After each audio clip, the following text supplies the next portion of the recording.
한여름 폭우와 폭염을 견뎌낸 들녘에서 어느새 키가 훌쩍 자란 벼가 하루가 다르게 여물어가고 있습니다.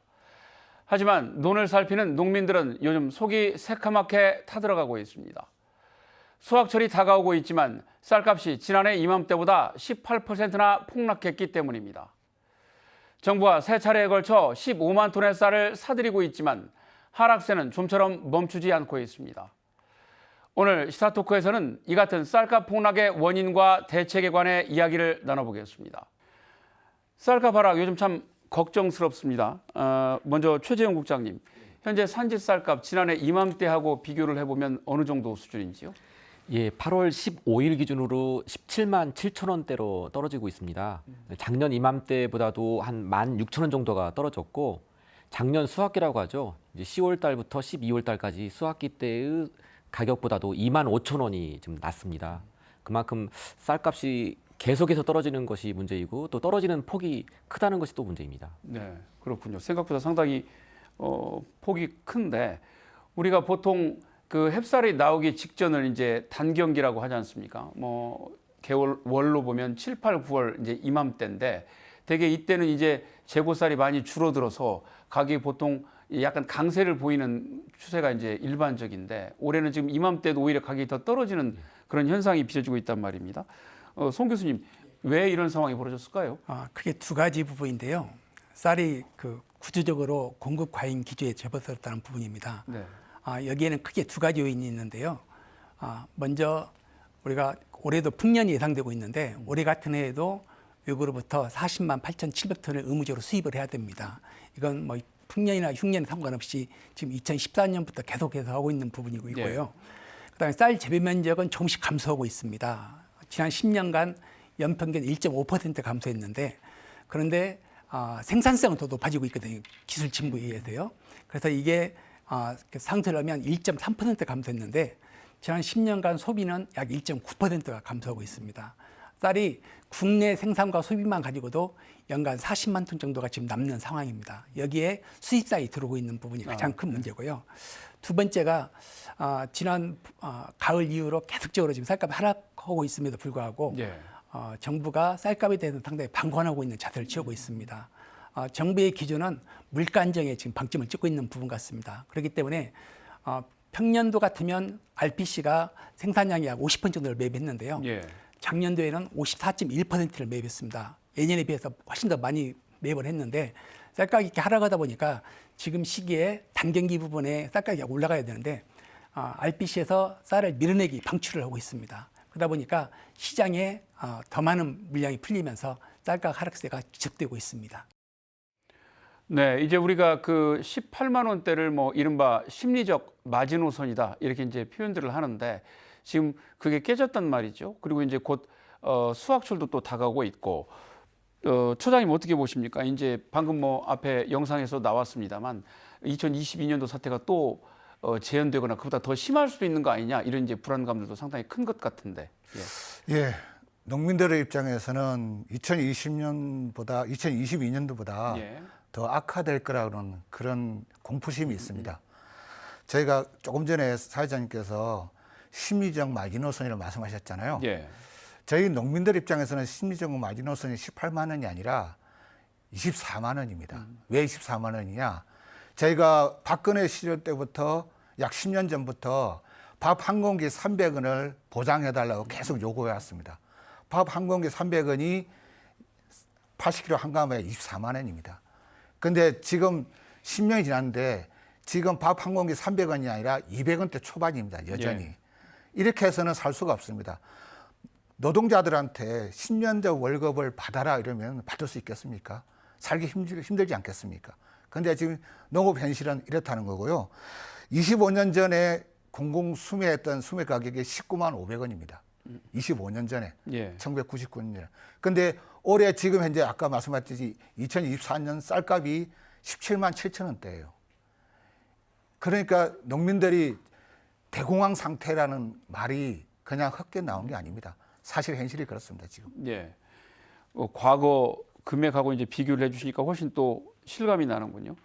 어쨌든 이제 이런 상황이 되다 보니까 정부가 지금 15만 톤의 격리 방안을 내놓았습니다. 정부가 5만 톤, 농협이 이제 10만 톤을 사들여서 시장에서 격리를 해서 가격을 좀 안정시켜 보겠다는 것인데, 어쨌든 시장에서는 뭐 큰 그 가격에는 영향을 미치지 못하고 있는 것 같고 생색내용이다, 이런 이제 비판도 상당히 큰 것 같습니다. 선생님 어떻게 보세요? 예, 한마디로 알맹이 없는 빈 껍데기 대책이다, 이렇게 말씀드리고 싶습니다.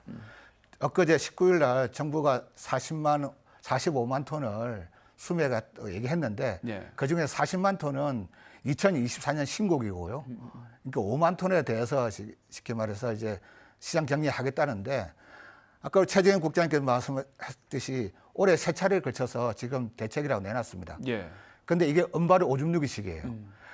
시장은 한꺼번에 20만 톤 이상이 정부가 매입하지 않은 이상 시장은 움직이지 않습니다.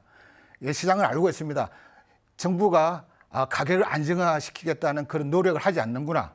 그러니까 계속 가격이 떨어질 거라는 것을 이미 시장도 알고 있는 겁니다. 그래서 제가 농민들을 꾸준히 요구했습니다. 한꺼번에 20만 톤이라는 그런 양을 시장한테 분명히 메시지를 던져라. 그래야 시장이 움직일 것이다. 그리고 지금 이제 20만 톤 이상 예년보다 많이 있는 그 물량을 시장 격리하지 않고서는 실제적으로 농협도 방법이 없습니다. 그래서 쌀 소비 촉진 운동으로는 그거는 대책이 될 수 없는 아주 미미한 어떤 대책을 생각합니다. 토론 초반에도 말씀해 주셨습니다만, 정부가 이제 시장의 어떤 정책의 신뢰성, 또 이번에 말씀하신 뭐 일관성을 가지고 조금 지속적으로 이행이 됐어야 되는데 그런 부분들이 안 오다 보니까 지금 피해가 이제 고스란히 농민들한테 왔다, 이런 말씀으로 이해가 되고요. 어쨌거나 쌀값을 20만 원은 최소한 지켜주겠다라고 이제 했지만 그런 것들이 지키지 않기 때문에 방금 이제 말씀하신 여러 그 의견들이라든지 이런 것들을 반영을 해서 관련 대책을 아예 법제화하자, 이제 이런 그 지적들도 있는 것 같습니다. 이런 그 필요성, 내용에 대해서는 어떻게 공감하시는지 궁금합니다. 그러니까 양국가입법에 대한 기본 틀은 제가 말씀을 드렸고요. 그 안에 꼭 들어가야 될 내용이 저희가 농업 생산비라는 게 있지 않습니까? 농업 생산비가 해마다 오르고 있지 않습니까? 근데 그 농업 생산비 해마다가 오르고 있고, 그리고 어떤 그거를 담보하는 가격이 이루어져야 되는데, 근데 지금 현재 20만 원은 너무 그걸 담보하지 못하는 가격이라고 봅니다.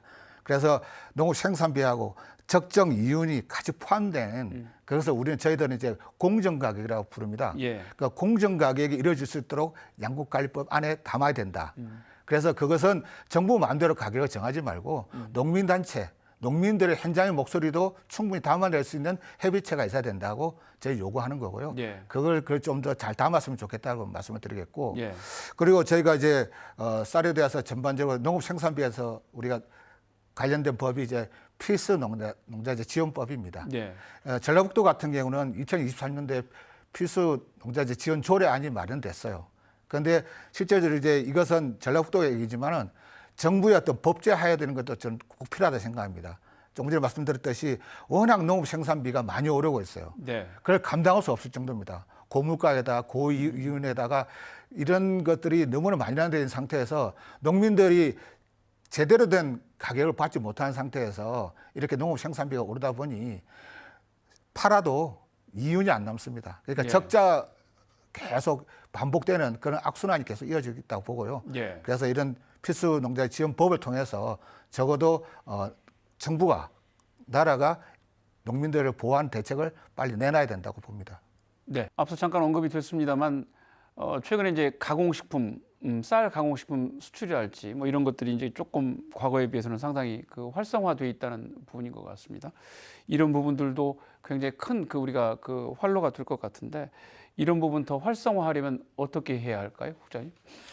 단순한 이제 쌀을 수출하는 것은 이제 국제 시세에 따라서 될 때도 있고 안 될 때도 있고 굉장히 좀 불안정하게 이제 진행이 되고 있는데, 쌀 가공식품에 대해서는 우리 도의 경우에 보면 꾸준하게 증가하고 있습니다. 그러니까 재작년에 한 70억, 작년에 한 80억 하다가 올해 벌써 한 160억을 넘어가고 있거든요. 수출이. 그래서 이미 올해 작년 수준의 2배 가까이 수출이 일어나고 있을 정도로 뭐 굉장히 어떤 쌀 가공품에 대한 수출이 활성화되고 있습니다. 특히 이제 뭐 비빔밥이라든지 볶음밥에 볶음밥이라고 하든지 아니면 뭐 김밥 이런 어떤 누룽지 이런 어떤 가공품을 중심으로 해서 급격하게 이제 소비가 해외에서 늘어나고 있는데 이것이 저는 이제 어떤 K컬처 우리 한국 문화에 대한 어떤 네. 호감도 증가에서 오는 효과를 보기도 하고 이런 어떤 호기를 좀 잘 살려서 어떤 쌀의 어떤 수출을 좀 더 늘릴 수 있도록 함께 예. 노력하겠습니다.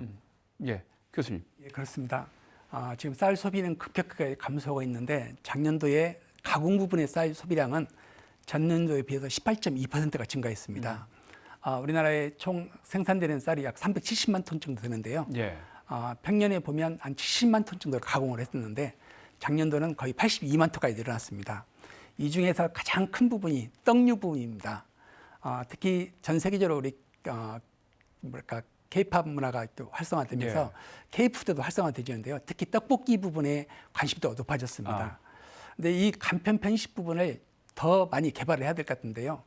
저도 최근에 연구실서 가끔 특정한 제품 회사를 말씀드려서 뭐지만요. 충남 홍성에 있는 식품이라는 곳에서 떡볶이 라면을 만들었습니다. 라면하고 똑같은데요. 우리 쌀, 햇쌀로 가지고 떡볶이에다 물만 부으면 2분 있으면 집에서 만드는 떡국하고 똑같은 맛이 나옵니다. 햇쌀로 만들었고요. 이렇게 먹으면 라면을 먹었다는 그런 게 아니고 한 끼를 잘 먹었다는 느낌이 들거든요. 이렇게 편의식품 부분을 개발을 더 많이 한다 그러면 쌀 소비 부분에 가공 부분에서는 늘릴 수 있는 여지가 얼마든지 있다고 생각이 되어집니다. 예, 예. 예, 선생님. 예, 지금 뭐 1인 가구가 이제 늘어남으로 해서 식습관이 많이 바뀌었고요. 네. 그래서 이제 우리가 이제 가공 식품이라든가 뭐 즉석밥이라든가 이런 게 소비량이 굉장히 많이 늘어났습니다. 예. 그래서 어떻게 보면 안정적인 쌀의 생산이 이게 중요하고요.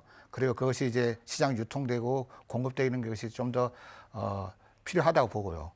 그래서 이제 지금 정부가 지금 쌀 가공식품을 수출한다고 많이 지원을 해야 된다 그러는데 사실 현재 그런 공장들이라든가 기업들이 많이 영세합니다. 예. 영세해서 그런 어떤 생산 체계라든가 이런 유통하는 데서 좀 미비해요.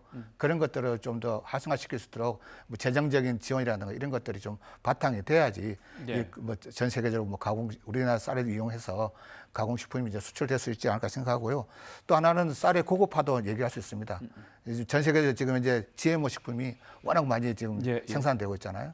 그러니까 non GMO 그 쌀을 우리나라는 잘 유지하고 있는데 이런 것을 좀 더 알리고 그리고 각 나라마다 쌀을 소비하는 쌀 종류도 다르고 어떤 방식도 다 다릅니다. 네. 그런 어떤 현재에 맞는 그런 것들도 좀 고민하고 그것을 좀 정부가 좀 잘 지원해서 그런 것들 확대할 수 있는 그런 방안을 마련했으면 좋겠습니다.